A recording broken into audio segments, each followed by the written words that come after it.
my name is Afriye Mixon, and today I am going to take you on a journey to joining the United States military. Before we move on, this program is sponsored by Vasca Freelancers, where you can get freelancers to do any kind of project that you need. A little bit of disclaimer, please, this is not sponsored by the United States military. It has no affiliate with them. And again, every information I'm going to give you today is strictly going to come from their website or the USA.gov website.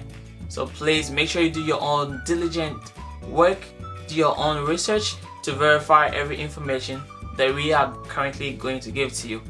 By the way, my name is Afriye Mixon and I'm also in the United States military. So I have a little bit of experience of what we are going to talk about today. So let's get started. Before you join the United States military, especially since I am in the army, I'll talk more on the army part. However, it cuts across all branches. Joining the United States military, they have 6 branches that you can join easily. The first one, I'm going to start with Army, Air Force, Navy, Coast Guard, Marine, and Space Force. Okay, so these 6 branches, you can join any of them if you are willing to join the United States military. Most of these requirements are going to be the same but slightly different. I am going to read most of these directly from their website. Okay, so I'm going to read more from the USA.gov, that's the United States government website. Okay, so stay with me. Now, requirement to enlist in the United States military. So please listen. Don't forget, this program is sponsored by VascaFreelancers.com. You can visit www.vascafreelancer.com and get everything that you need for somebody to do for you. Okay, the main requirement that you probably need to hear is gonna be the same thing. Okay, it is categorized into citizenship and residency, age limits, education and testing requirements, and physical and medical requirements. Okay, so I'm gonna take it one after the other. The first I'm gonna talk about is age limits. Okay, age limits. And again, please, this program is sponsored by Vasca Freelancers. Okay, so visit vascafreelancer.com and check out. Alright, I'm gonna move on. So each branch of the military has age limits to enlist in active duty. So to enlist in active duty, these are the age limits. For Air Force, at this moment of recording this video, for Air Force, you can be 17 to 39. For Army, you can be 17 to 35. And I heard that one has been increased, so I'm not that sure. Again, make sure you do your own research. For Coast Guard, you must be 17 to 31. For Marine Corps, you must be 17 to 28. For Navy, you must be 17 to 39.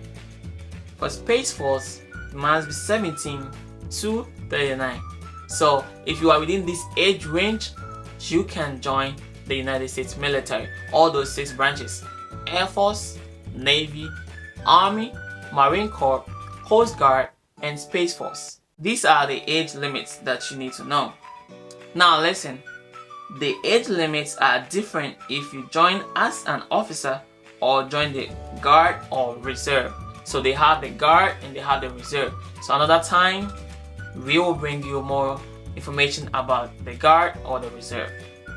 Okay, so we are going to talk about the education part. Now, I'm going to read directly from the USA.gov website. So listen, everyone who wants to enlist in the military must take the Armed Service Vocational Aptitude Battery Test. So that's the ASVAB. They call it ASVAB. Each branch sets its own minimum score to join. So each branch has their own minimum score to join. Okay, now your score will help decide which job you can do after your enlistment.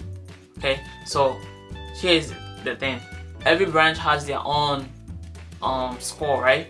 However, they all take the same test. So after you've done taking the test, depending on the branch that you are going to join, will tell you that you passed or you didn't pass. Now, if you passed, the score that you got is what is going to determine the kind of job you are going to do in the military. So for instance, if you get like higher score, that means a better chance of getting a better job. If you get a lower score, you know what that means. Okay, so that's the difference when it comes to the education part. Now let's talk about the physical and medical requirements. I'm gonna read directly from the website again. So it says, a medical exams is part of the enlistment process. The exams will assess if you are healthy enough to serve in the military. Okay?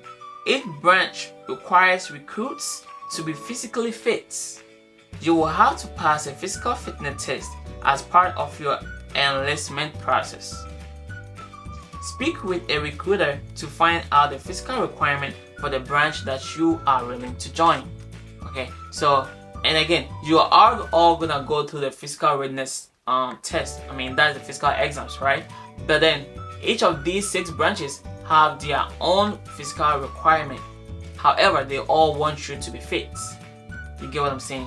So the physical readiness is not going to be a big bit of your issue that you have to worry about, unless you've been taking some drugs and other stuff that you don't need to take into your body. Other than that, you should be good. Now we are going to move on to the citizenship and residency. I'm going to read directly from the website, okay? So listen. US citizens and some non-citizens can join the United States military. So the underlying word is some non-citizens, okay? So US citizens can join and some non-citizens can join the United States military. So it means that not all non-citizens can join the United States military. Let's move on. If you are not a US citizen, you must have the following, okay? So I'm going to give you the following. Now, 1. If you're not a US citizen, you must have this. 1. Have a US permanent resident card. That is the green card. So if you are not a US citizen, you must have the green card. You must have a green card. 2. Speak, read, and write English fluently. Okay, so you have to have a US green card. You have to have a green card. And the second thing is you have to be able to speak fluently in English, because they know not all other countries speak English. Okay, so they want to make sure you can read and write in English language.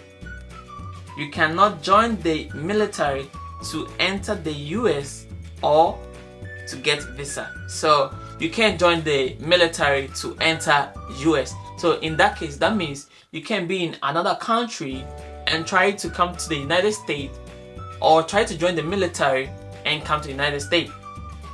I don't know if that makes sense. Yeah, you can be in another country, join the military to come to the United States. I hope that makes clear. So that is the requirement when it comes to citizenship part. So 1, you can be a citizen and join. So if you are not a US citizen, you must have a green card to be able to join the military. Any branch. Okay, so the last statement, they said you cannot join the military to enter the US or to get a visa. So that means the first thing you must do is to be in a country. That's 1. 2, have a green card or be a US citizen. I hope that makes clear. The physical readiness, education requirements, age requirements, and citizenship and residency. Okay, these are the categories of the requirement to join the United States military. They will have extra requirement depending on the branch and depending on your own situation at the time you'll be joining, or at the time that you join if you're already in there. Okay, so that depends on them. But these are the general information that Basket Freelancer supported me to bring to you. Please visit basketfreelancer.com whilst I will be preparing to bring you more information about joining the United States military. My name is Via Mission and I brought you the military journey today. Please stay tuned, make sure you subscribe or follow this platform for more information coming up.